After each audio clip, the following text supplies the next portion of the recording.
G'day everyone, welcome to a Sky Racing preview of the massive card coming up at Randwick this Saturday. Not only do we have the running of the Everest, but there's plenty of other features on the program, including the King Charles III Stakes. Lewis Willoughby and Brad Gray here to find you the winner of that race. And Brad, the cherry on top is that the King himself may even be in attendance. He might be, yep. I heard he's pretty keen to meet you if you're going to be there at Randwick on Saturday. But I guess the thing about this race is it's named after a king, but we've got two queens there on the track, don't we? And they're going to be very popular with punters. We talk about Pride of Jenni.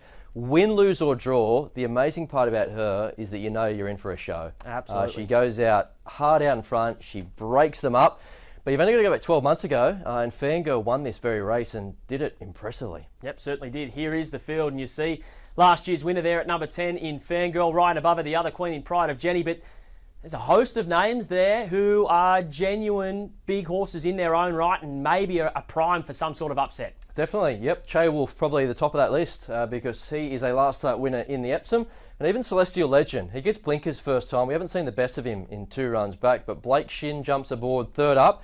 And never underestimate trainer Les Bridge. And never ever. And you talk about jockeys that are booked, plenty of familiar names, especially if you've bet in Hong Kong. Nash Rawiller, Chad Schofield, Blake Shin, James McDonald, Tommy Berry have all been there and done it on a big stage. And, well, at the moment, there's no bigger stage than Randwick coming up Saturday. Yep, I think that's a fair shout. So as far as the replays, we'll start with Pride of Jenni. Where else do you start? Because she's one of the headliners there on Saturday. And I'm lucky we've got a big screen here to fit her in because look what she does. She just rips the heart out of her rivals, doesn't she? She runs them ragged, and there she is out in front, and she's doing what she does best.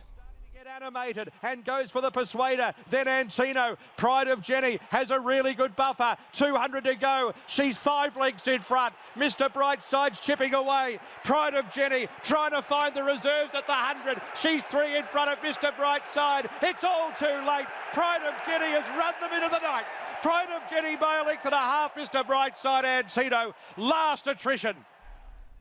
Hard not to look at that replay and smile. That's what racing's all about, isn't it? That theatre. So Declan Bates knows this mare so well back to front. Catch me if you can. And what a race this has turned out to be already. Absolutely. You missed the bright side. Antino came out and won a Toorak, and we saw attrition come up the highway and take out the Rich Hill Stakes only last week. So depth of form, she's got style, she's got substance, and I'm tipping the entire Randwick crowd, and it'll be a big one, will be on their feet cheering her home. We all saw what she did in the Queen Elizabeth, of course, at Randwick last preparation. Do you think, albeit that win was good, do you think she's at that level she was in that victory? I think she's about to be, yeah. So that was 4th up that she achieved that in the Queen Elizabeth. And no coincidence, I don't think, that she strikes Saturday's race 4th up. So I'm expecting to see the best of Jenni. Only one double-figure odds winner in the past 20 years, and that was Road to Rock way back in 2009. So it's a race that typically where class rises. What I will say on that, though, is that only last year it changed names to become the King Charles. Prior to that, it was the George Main, and it did have a different spot in the calendar. That's right, it was run a bit earlier in the Spring Carnival, so a bit of a change, but still makes sense that we're angling towards the top end of the market by the time the race comes around on Saturday. Let's take a look at the 7 Stakes. This was run a few weeks ago, and, well, Fangirl was beaten first up in the Wink Stakes, but certainly not disgraced, but maybe, just maybe, people went, oh, is she at that level that we thought she was going to be at for the Spring Carnival? She came out in here and said, yeah, I think I am. She served us a reminder of her quality. So here she was back to last, sprint home, and she had to be devastating late sectionally, and that she was. So we know she's got an exceptional turn of foot. There she is in the pink, in the cerise, and she rounds up her rivals to do right by the punters that took the short odds. Major Bell's gone further in front up the rise by 3. Detonator Jack off the fence who Gotcha's had it. Royal Patronage running on and so's Fangirl on the outside. Major Bell's coming back to them. Here's Fangirl and Royal Patronage wide out. Fangirl moved up. Through the middle is My Oberon. But Fangirl, she bounces back. Shit, that's arrogant. She was toying with him at the end, and Fangirl, a brilliant winner of the 7 Stakes, beating the roughie My Oberon. It was arrogant, wasn't it? So although the margin wasn't huge, you can see James McDonald still had a little bit up the sleeve, happy to pose for the photo finish there. She does it comfortably on the line. So a high pressure race should suit her, given she does get back, she finds her feet, and she savages the line. And Chris Waller, He's a man who doesn't like to change things if they're working. So again, no coincidence that she has the identical preparation that she did ahead of winning this race 12 months ago. And how about this for some horse flesh? So James McDonald has won the past 3 editions of this race. Again, when it was the George Main with Very Elegant and Animo. But they're serious gallopers. Very Elegant, Animo and Fangirl last year chasing back-to-back victories. Yeah, it must be nice, to get on those ones. Absolutely. And there's probably not many races that don't have a similar stat for James McDonald at the top end at the moment. He just seems to ride winners both Sydney and Melbourne. Do you think that Fangirl has made this race perhaps her grand final of the preparation? Obviously, last year they went on to a Cox Plate and so forth. Not sure if that's still the plan for this prep, but I just think third up off that trial, there seems like a bit of timing again for this race. Yeah, I think she's screwed down, ready to go. This would have been the race that Chris Waller had highlighted in the calendar. Peaking this day, whatever happens before and after is a bit of a bonus. Rightio, outside of those 2 big chances, there might be some other ones, and you mentioned off the top that Cheel Wolf could be one of them. And another one, of course, is Tom Kitten, who comes through this Epsom. Tom Kitten, perhaps maybe a bit of a forgotten horse, went around at some big odds in this race. He did, yeah, and he ran well because he was the horse that probably dragged Che Wolf into it. You can see him wide and working. Che Wolf is the horse here in the green and yellow silks, and he makes light work of them though. Pretty comprehensive, has to step up to wait for age, but on the back of this, he is a horse going places.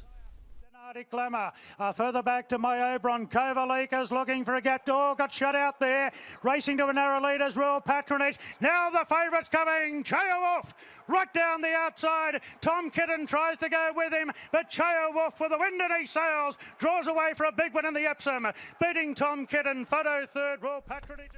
And trainer Joe Pride isn't somebody to mince his words. He doesn't waste words when he's talking to the media. And when he says that this is the most, or one of the most exciting horses he's ever put a saddle on, it'll pay to listen. Yep. Where does he end up? I don't know. At the start of the campaign, we were still trying to work out whether he was a miler, a 2,400 metre horse, what race he'd be in. As it turns out, Joe chose the correct path, won an Epsom here. Now he's nowhere to hide against your likes of Pride of Jenni and Fangirl. But like you were saying with James McDonald before, no great surprise that Chris Waller has dominated the race in the past. Given his record, Chris Waller has won 9 of the past 12 runnings, and he'll be looking to make that 10 from 13 there on Saturday with Fangirl. Just quickly with Cheel Wolf as well, what a thrill for Chad Schofield back into the winner's stall at Group 1 level, and as you can see, didn't mean a whole lot to him, and now gets a big chance in a $5 million race on Tab Everest Day, which is a real good story if you're looking for little storylines outside of what's happening with a form guide, perhaps. Definitely, yeah. So Chad's obviously formed that really good association with Joe Pride recently, and something seems to be clicking. He's got a lot of faith in Che Wolf, clearly, given the way he rode him in that race, and I think that'll take the horse a fair way. So can he match it with a Fangirl and Pride of Jenni?